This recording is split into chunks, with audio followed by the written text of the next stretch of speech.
and how we behave. 인간 행동 왜 그리고 어떻게. 박명희입니다.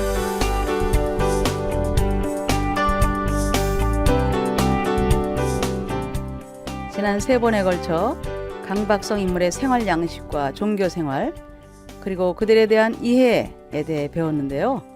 오늘은 강박성 인물에 대한 성경의 가르침을 살펴보겠습니다. 예수님께서 활동하시던 때의 종교 지도자들은 사람들에게 무거운 종교적 짐을 지우고 있었습니다. 예수님께서 가르치신 말씀 중에는 이들을 책망하는 말이 많이 있는데 그분은 사람들이 종교의 희생자가 되는 것을 안타까워하셨습니다. 그래서 사람에게 짐을 지우는 율법주의적인 종교를 변화시키고 싶어 하셨죠. 예수님은 큰 것을 바라보는 안목이 없이 작은 것에 매달리는 강박성 인물들을 책망하셨는데 너희가 박하와 회향과 근체의 11조를 들이되 율법에 더 중한 바 의와 인과 신은 버렸도다. 그러나 이것도 행하고 저것도 버리지 말아야 할지니라.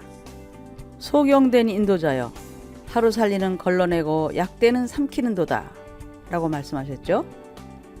예수께서는 백성들을 목자 없는 양처럼 불쌍히 여기셨는데 하나님의 크신 사랑을 알지 못하는 경직된 종교 지도자들은 사람들이 질 수 없는 짐을 지우고 있었습니다. 사람들은 영적으로 굶주리고 있는데 어느 곳에서도 영적인 양식은 얻지 못했죠. 단지 견딜 수 없는 짐이 그들을 억누르고 있었던 것입니다. 예수님이 이런 사람들에게 이렇게 말씀하셨습니다. 수고하고 무거운 짐진 자들아 다 내게로 오라. 내가 너희를 쉬게 하리라. 나는 마음이 온유하고 겸손하니 나의 멍에를 메고 내게 배우라. 그러면 너희 마음이 쉼을 얻으리니 이는 내 멍에는 쉽고 내 짐은 가벼움이라 라고 말이죠. 사도 바울도 하나님의 은혜로 율법주의에서 구원을 받은 후에 온유한 예수를 따르던 자들이 다시 율법주의로 돌아가는 것을 보았는데 그리스도께서 그들을 자유케 하시고 생명을 주셨는데도 그들은 강박관념을 가지고 사소한 부분까지 다 지켜 구원받으려 했던 예전의 율법주의로 다시 돌아가려 했던 것이었죠.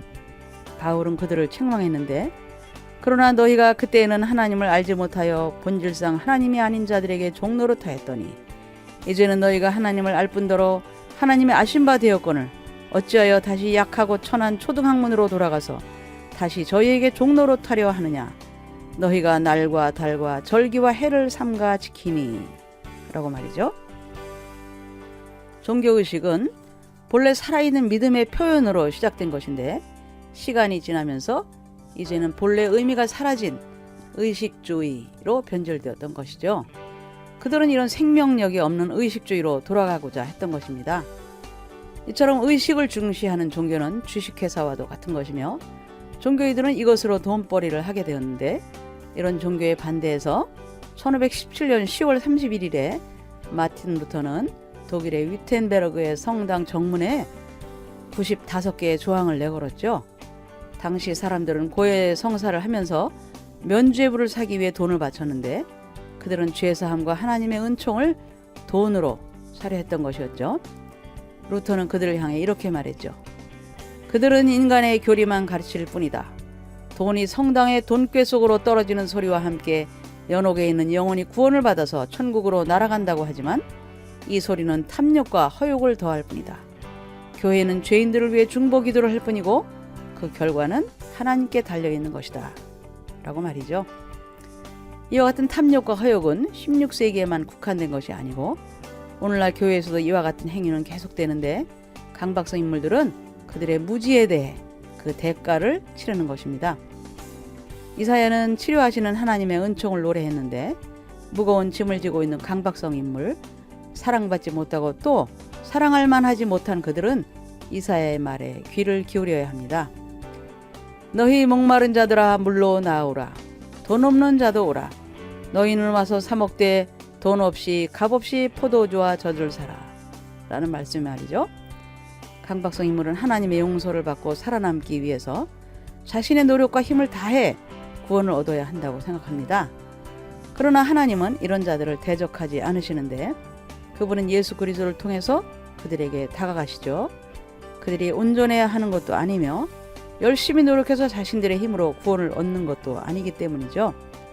사람들이 연약하여 죄를 짓고 그로 인해 그들 스스로가 짊어질 수밖에 없는 짐을 하나님은 치우시고 가볍게 해주십니다.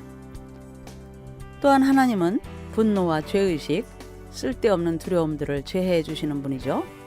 하나님은 우리를 당신의 형상으로 지으시고 하나님과 이웃을 조건 없이 사랑할 수 있는 능력, 그리고 하나님과 이웃에게서 은혜로 사랑받는 능력을 주셨죠. 이 은혜는 값싼 은혜가 아니며 사람들의 잘못을 가볍게 취급하는 것도 아닌데, 은혜란 실수와 유혹과 죄악을 용서하는 것을 말하죠. 강박성 인물들은 자신들에 대해서도 이와 같은 삶을 살아야 하죠. 하나님은 우리에게 서로 인자하게 하며 불쌍히 여기며 서로 용서하기를 하나님이 그리스도 안에서 우리를 용서하신 것 같이 하라고 하셨습니다. 강박성 인물은 어린 시절에 무슨 일이나 지나치게 간섭을 받고 자랐습니다. 그래서 무슨 일이나 지나치게 신중합니다. 만일 그들이 운전석에 앉는다면 항상 브레이크 위에 발을 올려놓고 있을 것입니다. 만일 당신이 운전석에 있고 그 사람이 승객이라면 그는 시종 불안해하고 당신에게 이렇게 저렇게 운전해야 한다고 잔소리를 해댈 것인데, 이것은 정말 신경질 나는 일이죠. 이들은 얽매이는 것을 벗어버리고 자유와 은혜를 누리기보다는 그저 얽매인 대로 고통을 당하며 사는데, 그들은 이런 사슬에 익숙해져 있는 것이죠. 우리는 그들의 이런 특성을 알아야 하는데, 이러한 사람과 어떻게 함께 살고 이들을 어떻게 돌볼 수 있겠는가, 몇 가지 구체적인 제안을 해보겠는데요.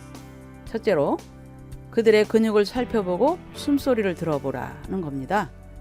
강박성 인물의 내면에는 항상 긴장감이 쌓여 있는데, 그들의 손과 얼굴의 근육, 앉아있는 태도, 앞뒤로 거닐며 서성대는 모습, 그리고 숨을 가쁘게 쉬는 모습을 보면 이것을 확실히 알 수 있죠. 일반 사람들이라면 숨 쉬는데 힘을 들일 필요가 없이 그저 자유롭게 호흡하면 되는 것인데, 강박성 인물들은 이러한 증상이 있지만 말로 표현하지는 않습니다. 우리가 인내심을 가지고 그들을 연민의 눈으로 바라볼 때 이러한 모습을 눈과 귀로 보고 듣게 되는 것이죠. 강박성 인물을 위로하고 격려하는 첫 번째 일은 서두르지 말고 차분하고 천천히 행동하도록 따뜻하게 권하는 것입니다. 그들은 우리들을 자신들을 감독하는 엄한 선생이나 또는 경쟁자로 생각할 수도 있다는 것을 기억하시면서 말이죠. 그러나 우리는 그들이 생각하는 것처럼 엄격한 선생이나 경쟁자, 이들 중에서 어떤 역할도 감당하지 말아야 합니다. 우리가 무슨 역할을 할 것인지는 우리가 정하는 것이지 그들이 정하는 것이 아닌 것이죠. 그들이 전혀 경험하지 못하고 예측하지 못한 역할, 그들에게는 이방인과 같은 역할을 수행해야 하는데, 그것은 곧 그들을 격려하는 역할이죠. 그들은 우리를 계속 오해하고 어떤 구체적인 지시를 내리는 존재로 생각할 수 있습니다. 그때는 마음을 편하게 가지라고 말해야 하는데, 강박성 인물이 잘 듣지 않는 말이라고 해도 그렇게 말해야 합니다. 참으로 유능한 상담자는 유머 감각이 있는데, 이 유머 감각을 살려서 온유한 마음으로 그들을 격려해야 하는 것이죠. 네, 오늘은 강박성 인물에 대한 성경의 가르침과 그들을 어떻게 도울 것인가 해서 한 가지만 알아보았는데요. 다음 시간에는 강박성 인물을 도우려면 어떻게 해야 하는가, 그 구체적인 방법을 더 알아보겠습니다. 여러분, 안녕히 계세요.